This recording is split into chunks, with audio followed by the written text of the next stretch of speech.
Hi everybody, and welcome to vlog number 9. The reason that I'm doing this vlog a week later instead of my usual bi-weekly vlog is because I've been getting such an awesome response from people saying how much they love my vlog and how much they enjoy watching them and, wanting me to continue making them, that I have decided that I am going to try, I'm going to emphasize try, I'm going to try to make this a weekly vlog instead of the bi-weekly vlog. Notice I emphasize try because I know it's probably not going to work out as well as I'd like, but I am going to try my hardest. And what I want to talk about today is being alone. I know that being transgendered usually leads you to being alone a lot more than you'd want to be. I remember that finding ways to be home alone was like of vast importance to me. Because when I was alone, I was with the one person who got me and understood me on every level, and that was me. Nobody else got me. And I would always elect to stay home. If the rest of the family was going to be out for a long time, if they were going to go to like Sioux Falls where they would be gone for more than a couple hours, I'd always be like, I really don't want to go, so yeah, I think I'm going to stay here.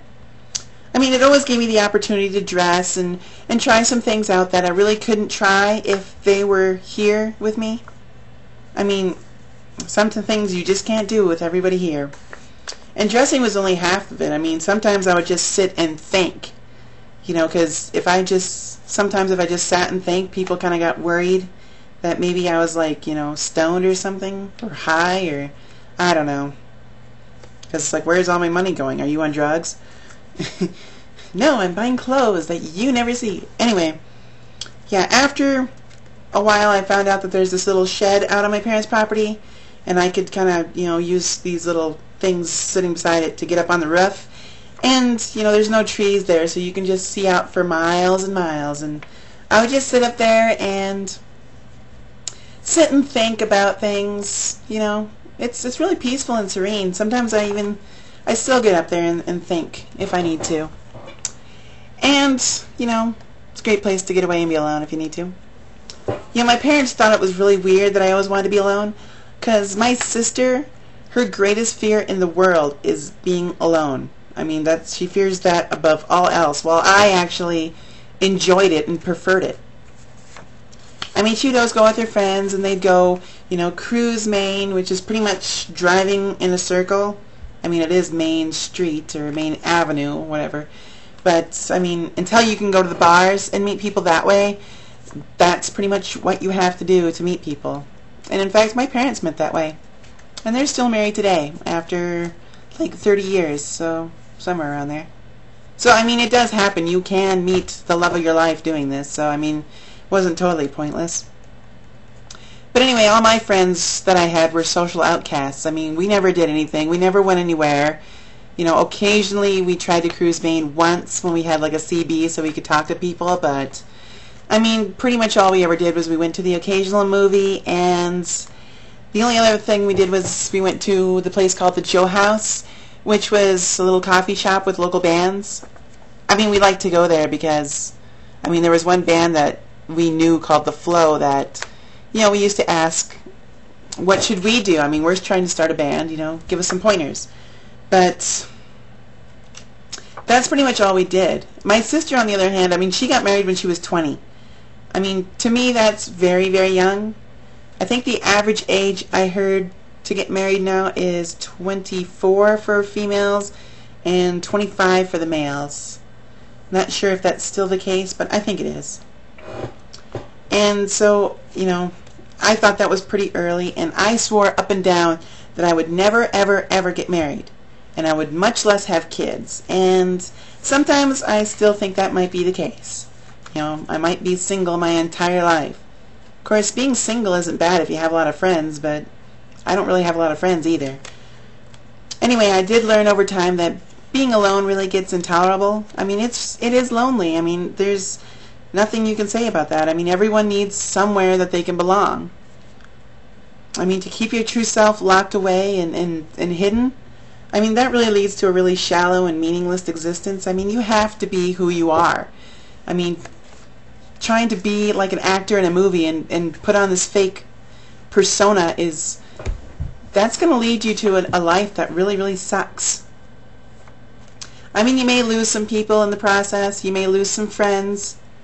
I mean, but the people that like you just because, you know, you are who they want you to be, those really aren't real good friends anyway. I mean, my old friends were like that, and, you know, I always tried to be the person they wanted me to be, and, you know, I don't cry over losing them because, I mean, that really sucked. I mean, I like being who I am, not who they want me to be. It's also a lot more fun to be around people.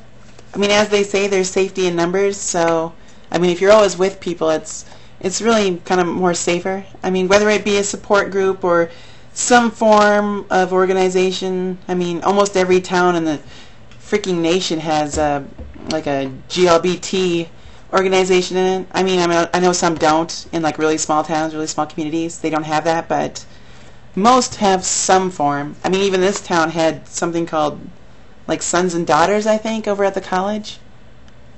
Anyway. Although I do have a few hang-ups about the GLBT. I mean, I have nothing against gays. I mean, I've had a few gay friends before in my life, and they were really, really friendly people, really nice people. I mean, I couldn't ask for better friends. I mean, but as far as the GLBT goes, I don't think that the T actually belongs with the other three. I mean, gays, lesbians, bisexuals, that all has to do with sexual orientation.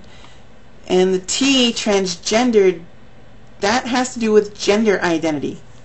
And gender identity and sexual orientation are totally, you know, they're not opposite, but they're completely different. I mean, they're not even remotely close. I mean, who you choose to, you know, have sex with and how you choose to present yourself, that's two different things. And I mean, for people that don't know anything about transgendered and they don't really care to find out, I mean, they pretty much end up thinking that since the T is with the GLBT, then the transgendered people are, you know, men who like having sex with men but like trying to pretend to be a girl, or vice versa. It's a girl that likes girls but wants to pretend to be a guy, or wants to pretend to be a male, or likes to wear male's clothes, or something like that. And that isn't what it is.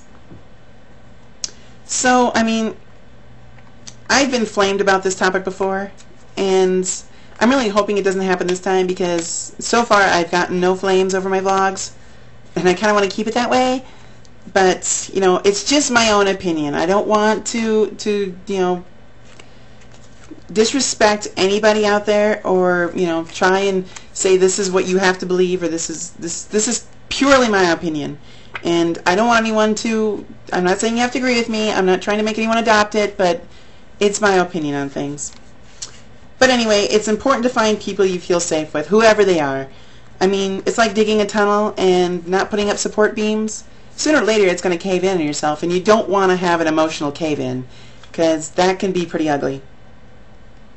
Though I do admit that usually I'm alone still, I usually have what I call circumstantial friends.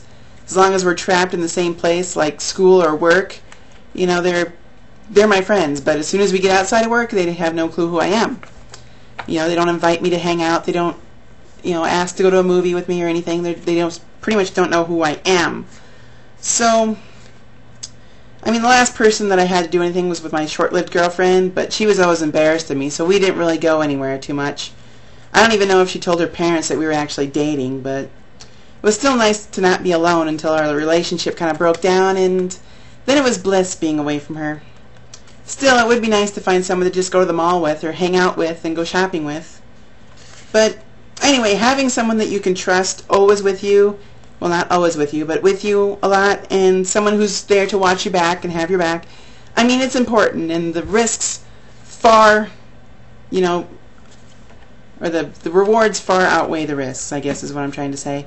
I mean, it's risky, but it's really worth it if you do it. But anyway, that's all I have for now. And like I said, I'm going to try and make this a weekly vlog, but if it doesn't work out, rest assured I will get something up sooner or later. So that's all I have now. See everybody next week.